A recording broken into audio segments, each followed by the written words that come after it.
जय हिंद मेरे साथियों, एक बार मैं फिर से आप सभी का स्वागत करता हूं आपके अपने YouTube चैनल शाक्या जी जीके क्लासेस में। तो फ्रेंड्स, जैसा कि आप सभी को पता है, हम आरपीएफ कांस्टेबल सब इंस्पेक्टर की तैयारी कर रहे हैं। तो जीके जे से संबंधित आज ये हमारी 56वीं क्लास है दोस्तों। ठीक है, मैंने आप लोगों के लिए प्लेलिस्ट बनाई है, लिंक वीडियो के डिस्क्रिप्शन बॉक्स में दिया हुआ है दोस्तों। ठीक है, अगर आप लोग एग्जाम से पहले इन सभी क्लासेस को देखकर चले जाते तो दोस्तों जीके जीएस का आपका जो 50% का पोर्शन है वो यहीं से कवर होगा, एक भी क्वेश्चन बाहर नहीं जाएगा दोस्तों। सारे क्वेश्चन यहीं से देखने को मिलेंगे। हर क्लास इंपॉर्टेंट रहती है दोस्तों, अंत तक बने रहना। ये क्लास डेली 8 PM पर आती है। ठीक है, डेली 8 PM पर आती है और आपका 50% यहीं से कवर होगा, कहीं जाने की जरूरत नहीं है जीके जीएस से। ठीक है दोस्तों, क्लास को हम स्टार्ट करते हैं बिना देरी करे। क्वेश्चन नंबर 1131 आपकी स्क्रीन पर है, अंत तक बने रहना। आज की क्लास बहुत ही इंपॉर्टेंट रहने वाली है। क्लास को स्टार्ट करने से पहले दोस्तों आप अपना स्कोर देखना कि आपने कितना अच्छा स्कोर किया है, अंत तक बने रहिएगा। ठीक है, तो चलिए पहला क्वेश्चन आपकी स्क्रीन पर। भारतीय राष्ट्र कांग्रेस के प्रथम अध्यक्ष कौन थे? सभी साथी बताएंगे। फिरोज शाह मेहता, बाल गंगाधर तिलक, लाला लाजपत राय या व्योमेश चंद्र बनर्जी? सभी साथी बताएंगे। साथियों, आज की इस क्लास के अंदर दोस्तों आपको रेलवे में आरपीएफ कांस्टेबल और सब इंस्पेक्टर दोनों में जो भी क्वेश्चंस पूछे गए वो क्वेश्चंस देखने को मिलेंगे साथियों। ठीक है, और उनसे रिलेटेड क्वेश्चन देखने को मिलेंगे जो आपके एग्जाम में हूबहू छपेंगे सीधे। बताइए इसका क्या होगा सही जवाब साथियों।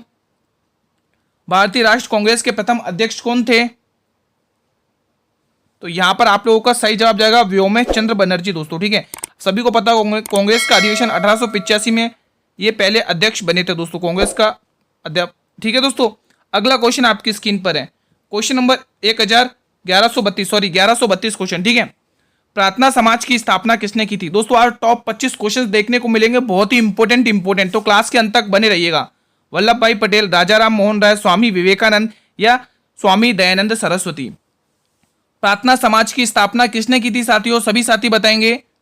गुरुजी, प्रार्थना समाज की स्थापना करी थी किसने? दो जने ने करी थी दोस्तों। किसने करी थी दोस्तों? बताइए प्रार्थना समाज की स्थापना।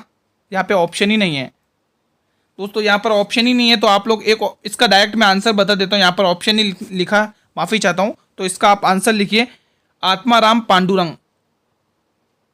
आत्माराम पांडुरंग। ठीक है, आत्माराम पांडुरंग। ठीक है, पांडुरंग। ठीक है साथियों, इनके साथ एक व्यक्ति का नाम और आता है दोस्तों, वो आप कमेंट करिए। आत्माराम पांडुरंग। ठीक है, और MG रनाडे दोस्तों। ठीक है, MG रनाडे, ये दोनों व्यक्ति। ठीक है दोस्तों, ध्यान रखना MG रनाडे।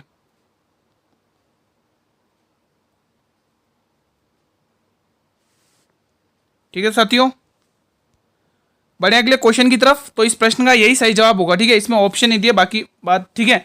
बाकी दोस्तों आप सभी और भी वल्लभ भाई पटेल के बारे में जानना चाहें तो जैसे वल्लभ भाई पटेल ने दोस्तों ईस्ट इंडियन एसोसिएशन की स्थापना करी है साथियों। ध्यान रखना, ईस्ट इंडियन, कॉपी पेन लेके बैठना और लिख लेना, ईस्ट इंडियन एसोसिएशन की स्थापना वल्लभ भाई पटेल ने करी है दोस्तों। ठीक है, राजा राम मोहन राय ने आत्मीय सभा, ब्रह्म सभा और वेदांत कॉलेज की स्थापना करी है। ठीक है, स्वामी विवेकानंद ने रामकृष्ण मिशन की स्थापना करी है। स्वामी दयानंद सरस्वती ने आर्य समाज की स्थापना 1875 में करी है। और इनकी एक पुस्तक, ध्यान रखना, सत्यार्थ प्रकाश, बहुत बार पूछी जाती है। तो इन क्वेश्चंस को आप लिख सकते हैं कॉपी में। ठीक है दोस्तों, ये क्वेश्चंस पूछे जाते हैं।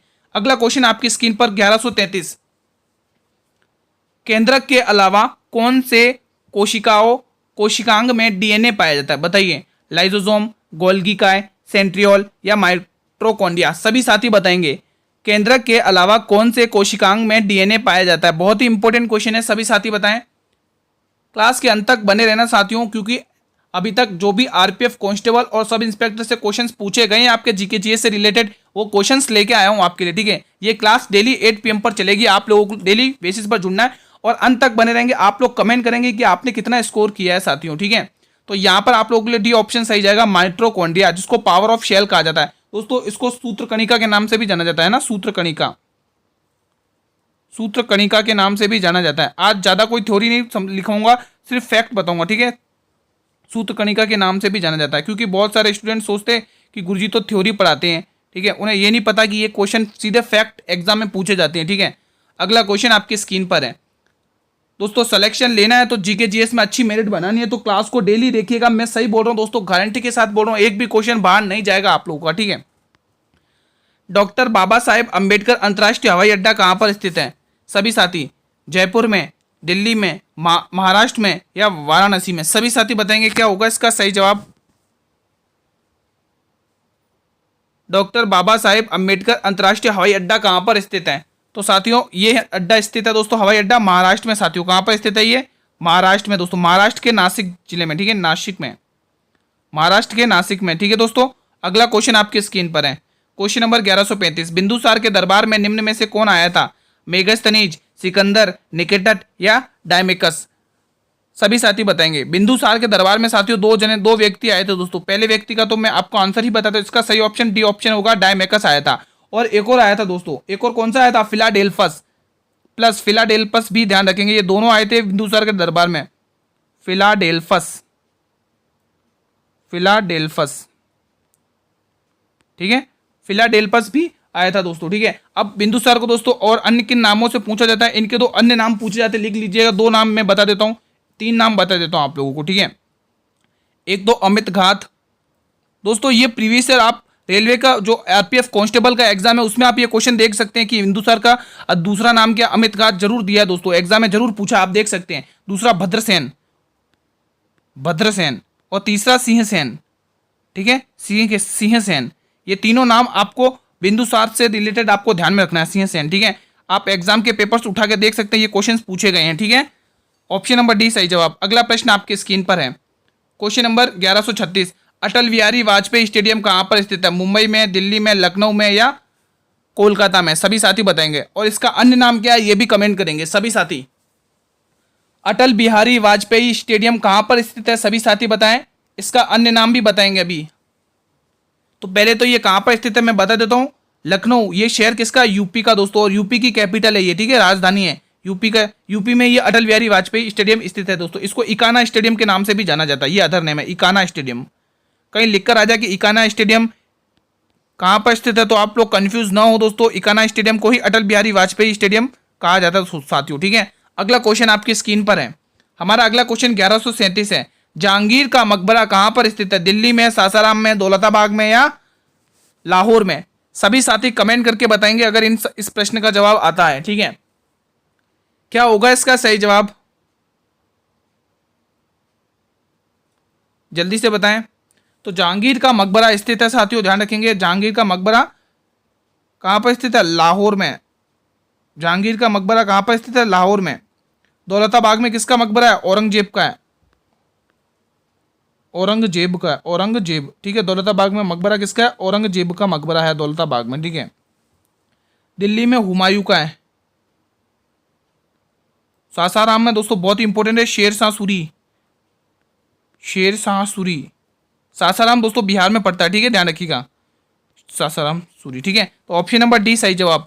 अगला प्रश्न आपकी स्क्रीन पर है, question number 1138।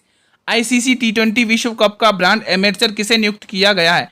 Usain bolt, Ranveer Singh, Virat Kohli या रोहित शर्मा? आज बहुत ही इंपॉर्टेंट क्लास रहेगी, बहुत ही इंपॉर्टेंट क्वेश्चन देखने को मिलेंगे करंट अफेयर के साथ, ठीक है। आईसीसी T20 विश्व कप का ब्रांड एम्बेसडर किसे नियुक्त किया गया है? तो साथियों यहाँ पर आप लोगों का सही जवाब जाएगा उसेन बोल्ट को दोस्तों, उसेन बोल्ट को, ऑप्शन नंबर ए सही जवाब हो जाएगा। अगला प्रश्न आपकी स्क्रीन पर, क्वेश्चन नंबर 1139। निम्न में से कौन सी नदी मकर रेखा को 2 बार काटती है? माही नदी, लिम्पोपो नदी, कांगो नदी या टाइबर नदी? क्या होगा इसका सही जवाब? सभी साथी बताएंगे। निम्न में से कौन सी नदी मकर रेखा को 2 बार काटती है? तो मकर रेखा को 2 बार काटने वाली नदी है इनमें से लिम्पोपो नदी दोस्तों। कौन सी नदी है? लिम्पोपो नदी मकर रेखा को 2 बार काटती है दोस्तों। माही नदी दोस्तों कर्क रेखा को 2 बार काटती है, कर्क रेखा को 2 बार काटती है। माही नदी कौन सी है? कर्क रेखा को 2 बार काटती है, कर्क रेखा को 2 बार काटती है, 2 बार काटती है, 2 बार काटती है, ठीक है साथियों, ध्यान रखना, ठीक है।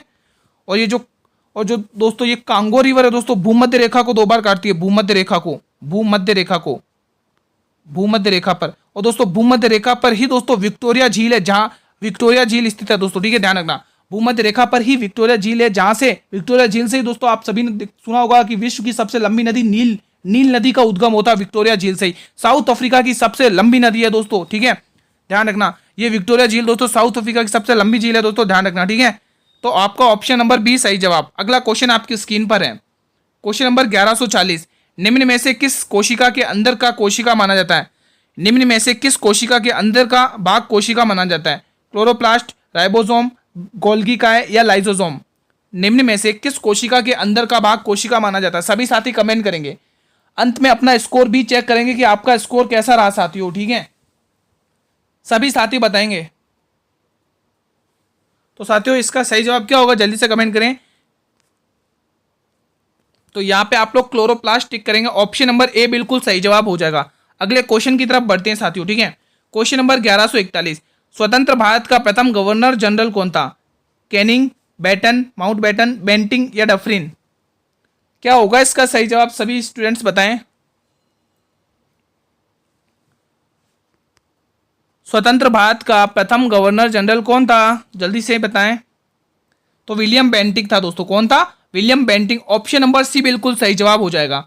अगला प्रश्न आपकी स्क्रीन पर आता हुआ क्वेश्चन नंबर 1142, निम्न में से भारत की निशुल्क मुक्त बंदरगाह कौन सा? दोस्तों यहां पर निशुल्क लिखने भूल गए पीडीएफ में, ठीक है? यहां पर निशुल्क, ठीक है?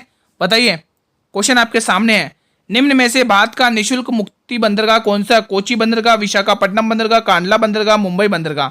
सभी साथी बताएंगे क्या होगा इसका सही जवाब। निम्न में से भारत का निशुल्क मुक्ति बंदरगाह कौन सा है? तो साथियों इसका सही जवाब कांडला बंदरगाह हो जाएगा दोस्तों। क्या हो जाएगा? कांडला बंदरगाह। ये कांडला बंदरगाह कहां पर है? गुजरात में है दोस्तों, ठीक है? लेकिन अब इसको दोस्तों कांडला बंदरगाह के नाम से नहीं जाना जाता। इसका नया नाम ध्यान रखेंगे, दीनदयाल उपाध्याय बंदरगाह। दीनदयाल उपाध्याय बंदरगाह। दीनदयाल उपाध्याय बंदरगाह, ये बहुत ही इंपॉर्टेंट है दोस्तों, ध्यान रखना। दीनदयाल उपाध्याय बंदरगाह, ठीक है? तो इसको अब किस नाम से जाना जाता है? कांडला बंदरगाह को दीनदयाल उपाध्याय बंदरगाह दोस्तों, ठीक है? ये दीनदयाल उपाध्याय बंदरगाह यानी कि कांडला बंदरगाह, यहीं पर दोस्तों एक्सपोर्ट और इंपोर्ट बिल्कुल फ्री है, यानी कि आयात और निर्यात बिल्कुल फ्री है साथियों, बिल्कुल ध्यान रखना। कोच्चि बंदरगाह आपके केरल में है, विशाखापट्टनम बंदरगाह आपके आंध्र प्रदेश में है, मुंबई बंदरगाह आपके मुंबई में है दोस्तों। विशाखापट्टनम बंदरगाह भारत का सबसे गहरा बंदरगाह दोस्तों, एग्जाम में पूछा जाता है साथियों, ठीक है? मुंबई बंदरगाह भारत का सबसे बड़ा बंदरगाह दोस्तों, ध्यान रखना। अगला प्रश्न आपकी स्क्रीन पर है, क्वेश्चन नंबर 1143, विश्व प्रसिद्ध मीनाक्षी मंदिर के लिए कौन सा शहर चर्चित है? दोस्तों आप लोग देख सकते हैं, प्रीवियस ईयर का पेपर उठा सकते हैं, उसमें यह क्वेश्चन पूछा गया है। जयपुर, लखनऊ, मदेरू, मदुरै या मुंबई? सभी साथी कमेंट करेंगे क्या होगा इसका सही जवाब। विश्व प्रसिद्ध मीनाक्षी मंदिर के लिए कौन सा शहर चर्चित है? गुरुजी वो शहर है मदुरै। कौन सा शहर है? मदुरै। अब ये शहर दोस्तों किस राज्य में पड़ता है? आप लोग कमेंट करेंगे सभी साथी। अगला प्रश्न आपकी स्क्रीन पर है, क्वेश्चन नंबर 1144, निम्न में से इब्न बतूता किसके शासनकाल में आया था? अलाउद्दीन खिलजी, मोहम्मद बिन तुगलक, फिरोज शाह तुगलक या गियासुद्दीन बलबन? सभी साथी कमेंट करेंगे दोस्तों क्या होगा इसका सही जवाब। निम्न में से इब्न बतूता किसके शासनकाल में आया था? यह भी प्रीवियस ईयर क्वेश्चन है, आप जाकर देख सकते हैं पेपर को उठाकर, ठीक है? कांस्टेबल का है, आरपीएफ का। तो दोस्तों जो इब्न बतूता आया था वो आया था दोस्तों मोहम्मद बिन तुगलक के दरबार में दोस्तों, मोहम्मद बिन तुगलक के शासनकाल में आया था दोस्तों, ठीक है?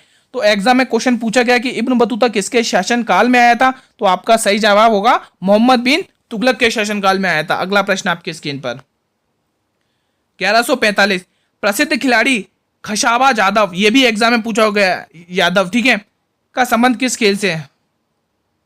बैडमिंटन, फुटबॉल, कुश्ती या क्रिकेट? सभी साथी बताएंगे।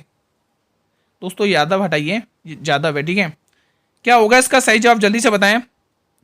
प्रसिद्ध खिलाड़ी खशाबा जादव का संबंध किस खेल से है? बैडमिंटन, फुटबॉल, कुश्ती या क्रिकेट? तो गुरुजी इनका संबंध कुश्ती से। ऑप्शन नंबर सी बिल्कुल सही जवाब जाएगा। आई होप कि आप सभी स्टूडेंट ने सी ऑप्शन को टिक किया होगा। अगला प्रश्न आपकी स्क्रीन पर है, क्वेश्चन नंबर 1146, अशोक की लिपि को सबसे पहली बार किसने पढ़ा था? सबसे पहले किसने पढ़ा था? अबुल फजल, जेम्स प्रिंसेस, बाण भट्ट या आर भट्ट? सभी साथी बताएंगे अशोक की लिपि को सबसे पहले किसने पढ़ा था। यह क्वेश्चन भी एग्जाम में पूछा गया है दोस्तों, आप पेपर देख सकते हैं प्रीवियस ईयर के, ठीक है? साथियों अगर ये क्लास अच्छी लग रही हो तो एक बार सभी साथी मिलकर एक बार इस क्लास को लाइक कर देंगे। एक बार सभी साथी इस क्लास को लाइक कर दें और अपने सभी मित्रों में इस क्लास को शेयर भी कर दें दोस्तों। क्लास आपको अच्छी लग रही तो शेयर भी करें, आप भी पढ़िए और अपने सभी मित्रों को जाके इसको शेयर करिए दोस्तों, आपके चैनल को सपोर्ट करिए दोस्तों, ठीक है? तो दोस्तों अशोक की लिपि के पहली बार पढ़ा था तो उस व्यक्ति का नाम है जेम्स प्रिंसेस साथियों। जेम्स प्रिंसेस ने दोस्तों खरेष्टी लिपि जो दाएं से बाएं लिखी जाती है उसको भी सबसे पहले पढ़ा था दोस्तों, ठीक है, खरेष्टी लिपि, ठीक है। जेम्स प्रिंसेस ने खरेष्टी लिपि को जो दाएं से बाएं लिखी जाती है उसको भी पढ़ने का श्रेय दिया जाता है, ठीक है, ठीक है साथियों। खरेष्टी लिपि को पढ़ने का श्रेय भी जेम्स प्रिंसेस को ही दिया जाता है। ये खरेष्टी लिपि दोस्तों दाएं से बाएं लिखी जाती है, ध्यान रखना एग्जाम में पूछा जाता है वो कौन सी लिपि है जो दाएं से बाएं लिखी जाती है, तो वो है खरेष्टी लिपि, जिसको पढ़ने का श्रेय सबसे पहले जेम्स प्रिंसेस को दिया जाता है। और अशोक की लिपि को पढ़ने का श्रेय भी जेम्स प्रिंसेस को दिया जाता है। अगला प्रश्न आपकी स्क्रीन पर है 1147। हाल में ही भारत के पहले ओलंपिक अध्ययन और अनुसंधान केंद्र का उद्घाटन कहाँ हुआ है? दोस्तों यहाँ पे बात की जगह भारत आएगा, माफी चाहता हूँ, तो थोड़ी सी मिसप्रिंट हुई है, यहाँ पर आप लिखिए भारत, यहाँ पर भारत था, ठीक है, क्योंकि ये भारत के राज्य ही सारे, ठीक है। बताइए सवाल का जवाब। हाल में ही भारत के पहले ओलंपिक अध्ययन और अनुसंधान केंद्र का उद्घाटन कहाँ पर हुआ है? हरियाणा में, गुजरात में, उत्तर प्रदेश में या महाराष्ट्र में? बहुत ही प्यारा सा क्वेश्चन है आपकी स्क्रीन पर, सभी साथी कमेंट करेंगे इस प्रश्न के लिए। हाल में ही भारत के पहले ओलंपिक अध्ययन और अनुसंधान केंद्र का उद्घाटन कहां पर हुआ है? गुरुजी इसका उद्घाटन हुआ है गुजरात राज्य में दोस्तों। और गुजरात राज्य के मुख्यमंत्री कौन है साथियों? मुख्यमंत्री कमेंट करिएगा। चीफ मिनिस्टर कौन है? मुख्यमंत्री कौन है? अभी सभी साथी बताएंगे। गुजरात के वर्तमान मुख्यमंत्री कौन है? तो गुजरात के वर्तमान मुख्यमंत्री भूपेंद्र पटेल है साथियों, भूपेंद्र पटेल, ध्यान रखेंगे। कौन है साथियों? भूपेंद्र पटेल। एग्जाम में ये मुख्यमंत्रियों से संबंधित भी क्वेश्चन पूछ लिए जाते तो आप लोग इनको भी ध्यान रखिएगा, ठीक है। अगला क्वेश्चन आपकी स्क्रीन पर है, क्वेश्चन नंबर 1148। थालघाट दर्रा निम्न में से किसको जोड़ता है दोस्तों? आज बहुत मिस्टेक हुई है, बताइए। थालघाट दर्रा निम्न में से किसको जोड़ता है दोस्तों? सभी साथी बताएंगे। कोच्चि को कोयम्बटूर से, मुंबई शहर को पुणे से, मुंबई शहर को नासिक से या सिक्किम को भूटान से? थालघाट दर्रा निम्न में से किसको जोड़ता है? कोच्चि को कोयम्बटूर से, मुंबई को पुणे से, मुंबई को नासिक से या सिक्किम को भूटान से? तो गुरुजी इसका सही जवाब हो जाएगा, ये जोड़ता है मुंबई को नासिक से, ठीक है साथियों। अभी ठीक है, ध्यान रखना। तो थालघाट दर्रा दोस्तों इसका जो ऑप्शन है वो सी सही जवाब जाएगा। सभी साथी ने सी ऑप्शन ही टिक किया, मैं आशा करता हूं कि सभी साथी ने सी ऑप्शन ही टिक किया। क्या बात है, बहुत अच्छे दोस्तों। अगला क्वेश्चन आपके स्क्रीन पर, अगला क्वेश्चन है 1049। दोस्तों 25 क्वेश्चन पूछे जाएंगे और आप अंत में कमेंट जरूर करना कि आपने कितना स्कोर किया है साथियों, ठीक है। हाल में ही यूनेस्को की सूची में शामिल भारत का पहला साहित्य शहर कौन सा? करंट अफेयर का क्वेश्चन है। ग्वालियर, अहमदाबाद, कोझिकोड या जयपुर? सभी साथी, हाल में ही यूनेस्को की सूची में शामिल भारत का पहला साहित्य शहर कौन सा है? तो बिल्कुल सही जवाब होगा कोझिकोड। दोस्तों कोझिकोड का अन्य नाम क्या? कालीकट के नाम से भी इसको जाना जाता है, कालीकट, ठीक है। और ये कालीकट दोस्तों केरल में है दोस्तों, ठीक है। तो आपको अंदाजा लग गया कि कोझिकोड शहर भी केरल में ही है दोस्तों, ठीक है। तो यहां पर आप लोगों के लिए सी ऑप्शन बिल्कुल सही जवाब जाएगा। अगला क्वेश्चन आपकी स्क्रीन पर है, क्वेश्चन नंबर 1150। निम्न में से राज्य मानवाधिकार के अध्यक्ष कौन होते हैं? प्रधानमंत्री, राज्यपाल, राष्ट्रपति या मुख्य न्यायाधीश? सभी साथी बताएंगे। निम्न में से राज्य के मानवाधिकार के अध्यक्ष कौन होते हैं? बहुत ही प्यारा सा क्वेश्चन है आपके स्क्रीन पर। तो इसका सही जवाब ऑप्शन नंबर ए, प्रधानमंत्री होते हैं दोस्तों, ठीक है दोस्तों। प्रधानमंत्री दोस्तों 18वीं लोकसभा के इस बार वापस जीत गए दोस्तों, आप सभी को पता ही होगा, ठीक है। तो राज्य के मानवाधिकार के अध्यक्ष में कौन बने हैं दोस्तों? प्रधानमंत्री कौन है? तो ऑप्शन नंबर ए दोस्तों, प्रधानमंत्री नरेंद्र मोदी दोस्तों, अभी जो हाल में ही है, ठीक है। अगला क्वेश्चन आपकी स्क्रीन पर, क्वेश्चन नंबर 1151। निम्न में से किस राज्य में खनन चित्रकला का प्रचलन है? राजस्थान, मध्य प्रदेश, असम या बिहार? बहुत ही प्यारा सा क्वेश्चन है, एग्जाम में पूछा गया, आरपीएफ कांस्टेबल में यह क्वेश्चन पूछा गया है। निम्न में से किस राज्य में खनन चित्रकला का प्रचलन है? सभी साथी बताएंगे। तो गुरुजी इसका प्रचलन है बिहार राज्य में दोस्तों, बिहार राज्य में। और दोस्तों बिहार की कुछ प्रसिद्ध चित्रकलाएं हैं जैसे मधुबनी चित्रकला का संबंध किस राज्य से है? तो ध्यान रखेंगे बिहार राज्य से है, ठीक है। मधुबनी दोस्तों बहुत बार पूछी जाती है दोस्तों, ठीक है। गोधन चित्रकला भी कहाँ की है दोस्तों? बिहार राज्य की है, ठीक है। मधुबनी, गोधन और खनन चित्रकला दोस्तों, ठीक है, ये बिहार राज्य की दोस्तों, एग्जाम में बहुत बार पूछी जाती है दोस्तों, ध्यान रखिएगा। अगला क्वेश्चन आपकी स्क्रीन पर है 1152। भारत में पहली बार क्षेत्र ग्रामीण बैंक कब खोले गए थे? 1975 में, 1980 में, 1965 में या 1970 में? सभी साथी कमेंट करके बताएंगे, जल्दी से बताएं दोस्तों क्या होगा इसका सही जवाब। भारत में पहली बार क्षेत्र ग्रामीण बैंक कब खोले गए थे?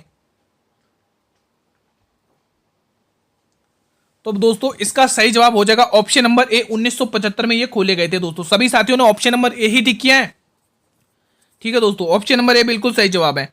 अगला प्रश्न आपकी स्क्रीन पर है, आप लोग उसको करके जरूर बताना अंत में किसने कितने क्वेश्चन सही किए साथियों। ठीक है, निम्न में से कौन सा ग्रह अपने अक्ष पर पूर्व से पश्चिम दिशा की ओर घूमता है? ये प्रीवियस ईयर क्वेश्चन है, देख सकते हैं 2019-18 का पेपर है दोस्तों। ठीक है, शनि, मंगल, शुक्र या बृहस्पति?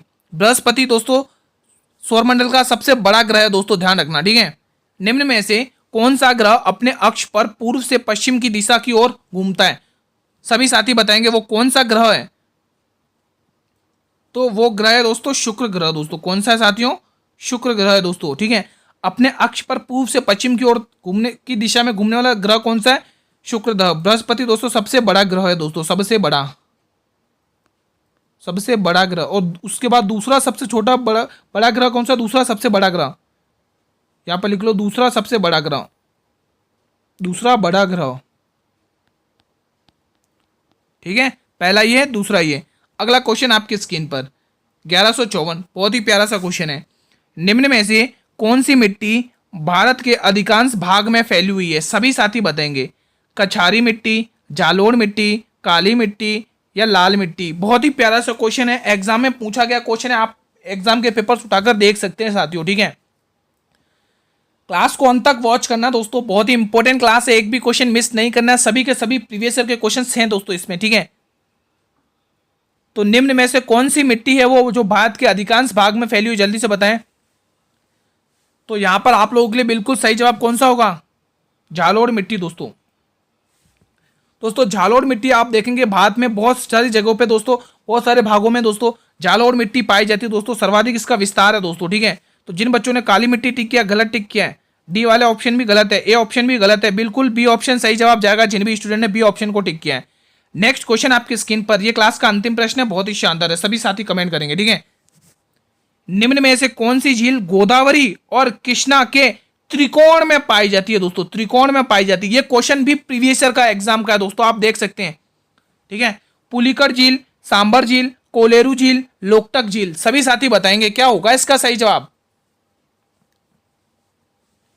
तो दोस्तों आप ध्यान रखेंगे कि गोदावरी और कृष्णा के त्रिकोण में पाई जाने वाली रिवर कौन सी है? कोलेरू झील है दोस्तों। ठीक है, अब इनकी प्रेजेंट लोकेशन देख लो, कोलेरू झील और दोस्तों पुलिकर झील, ये भी आंध्र प्रदेश की है और ये भी आंध्र प्रदेश की है, आंध्र प्रदेश। ठीक है, पुलिकर झील भी आंध्र प्रदेश की है और लोकटक झील भी आंध्र प्रदेश की है, आंध्र प्रदेश की है। ठीक है, आंध्र प्रदेश की है साथियों, ध्यान रखना। पुलिकर झील पर ही दोस्तों श्री हरिकोटा द्वीप भी स्थित है दोस्तों, और सतीश धवन अंतरिक्ष अनुसंधान केंद्र भी पुलिकर झील पर स्थित है। ठीक है दोस्तों, ध्यान रखना दोस्तों, मैं वापस रिपीट कर रहा हूं, कॉपी में लिख लेना।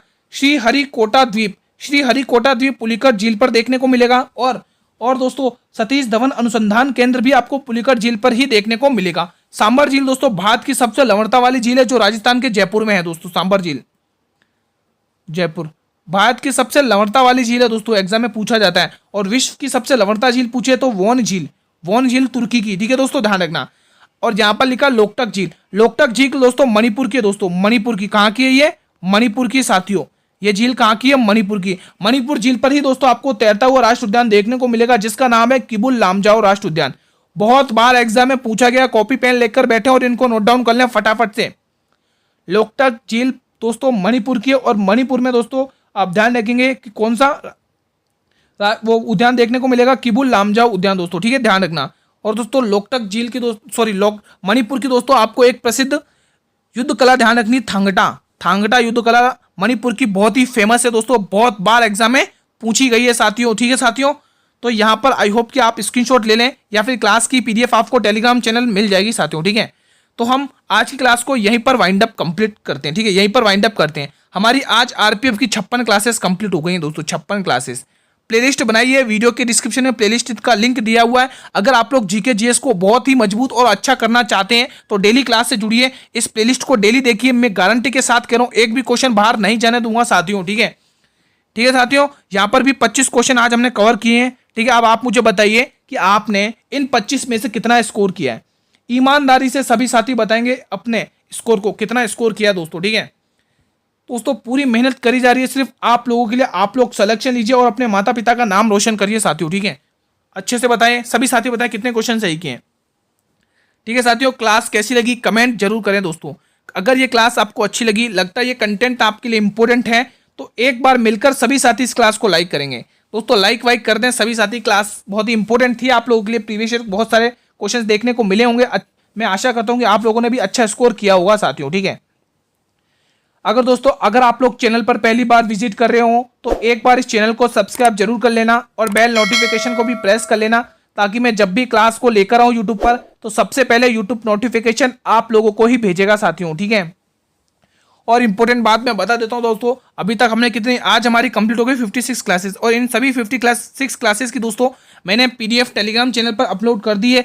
आप लोग जाइए टेलीग्राम चैनल पर, हर एक क्लास की पीडीएफ को देखिए, नोट्स बनाइए और उनको रिवीजन करिए, और अब एक बार रिवीजन करिए और आप देखेंगे कि आपकी जीके जीएस में कितना इंप्रूवमेंट हुआ है साथियों। ठीक है, अब मैं क्लास का टाइम बता देता हूँ। देखो दोस्तों, जो भी नए जुड़े उनको मैं क्लास का टाइम बताता हूँ, जीके और जीएस। ठीक है, जीके जीएस में आप सभी जानते हो सब आ जाता है, हिस्ट्री, पॉलिटी, ज्योग्राफी, अर्थशास्त्र, ठीक है, और आपके जैसे स्टैटिक जीके, करंट अफेयर्स भी आते हैं दोस्तों। ठीक है, कंप्यूटर क्वेश्चंस, विज्ञान सब आ जाता है दोस्तों स्टैटिक जीके में। तो यहाँ से आपका 50% कवर होगा गारंटी के साथ, आप बिल्कुल बेफिक्र रहें दोस्तों, 50% यहीं से कवर होगा आपका। ठीक है, कहीं जाने की जरूरत नहीं है। बाकी मैं तो रीजनिंग की क्लासेस चल ही रही है, मैं तो रीजनिंग की हमने 3 क्लासेस कंप्लीट करी है, प्लेलिस्ट बनाई है, वीडियो के डिस्क्रिप्शन में बॉक्स में लिंक दिया हुआ, आप लोग देख सकते हैं दोस्तों। अगर आपको सिलेक्शन लेना है ना दोस्तों, तो अच्छे से मेहनत तो करनी पड़ेगी दोस्तों। ये ना सोचें कि एग्जाम डेट का वेट करेंगे फिर हम पढ़ाई करेंगे, नहीं दोस्तों।